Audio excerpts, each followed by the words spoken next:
জীবন মরণে সীমানা ছাড়ায়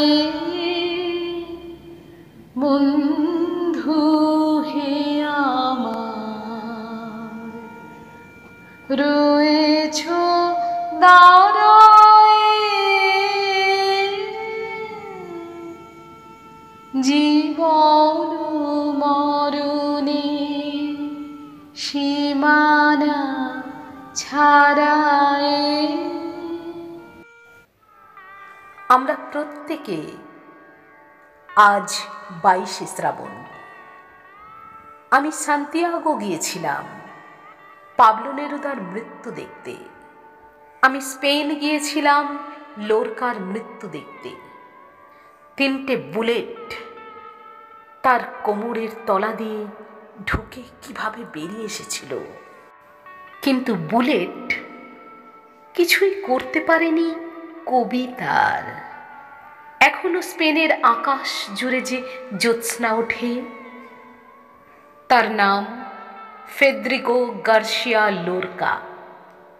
আমি ঠিক এটাই বলতে চাইছিলাম, ঠিক যেখানে যেখানে আজও বৃষ্টি হয় তার নাম 22শে শ্রাবণ। আপনার খুব কষ্ট হচ্ছিল সেদিন। দুপুর থেকে, বিকেল থেকে, সন্ধ্যা থেকে আপনার ঘন ঘন হিক্কা উঠছিল। হিক্কা হিক্কা, শুধু হিক্কা, যেন সভ্যতার সংকট হিক্কা হয়ে আপনার গলা বেয়ে উঠে আসছিল নাকে মুখে। ময়ূরের পালক পুড়িয়ে আপনাকে খাওয়ানো হলো। জানি না আপনি খেয়েছিলেন কিনা। আপনি তখন খাওয়া না খাওয়ার ঊর্ধ্বে।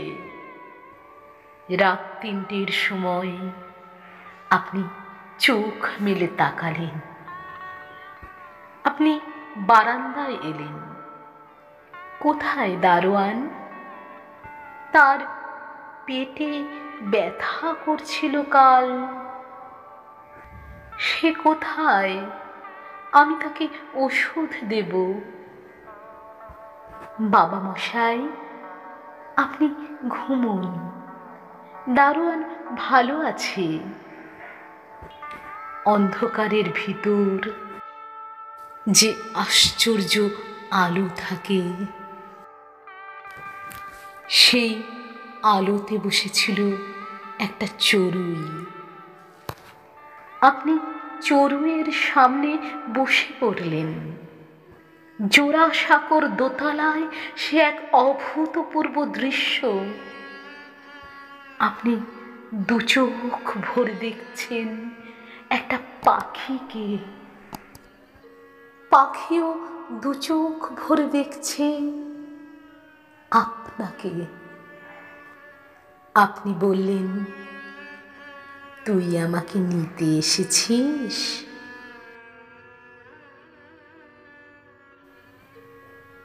পরের দিন মধ্যাহ্নের 1 মুহূর্ত আগে আপনার ডান হাত উঠে গেল শূন্যে, তারপর নেমে এলো নাকে, তারপর চোখে। আপনার রোগা হয়ে যাওয়া 2টো আঙুল তিরতির করে কাঁপছিল। একটা আঙুল জন্ম, একটা আঙুল মৃত্যু।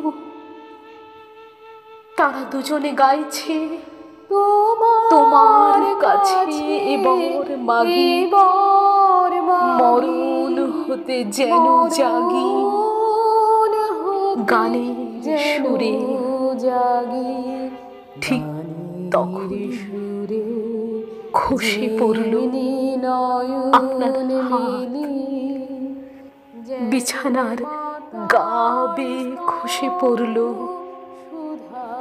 ঝুলতে লাগলো মেঝের একটু ওপরে। আমি আজ 22শে শ্রাবণ।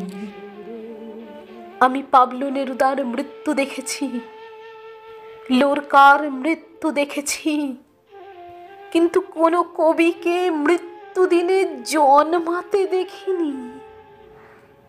কয়েক কোটি মানুষ চোখের জল মুছতে মুছতে রাজপথে নেমে এসেছিল। প্রতিটি চোখের জল গীত বিতান। চড়ুই, তুই কাকে নিতে এসেছিলি?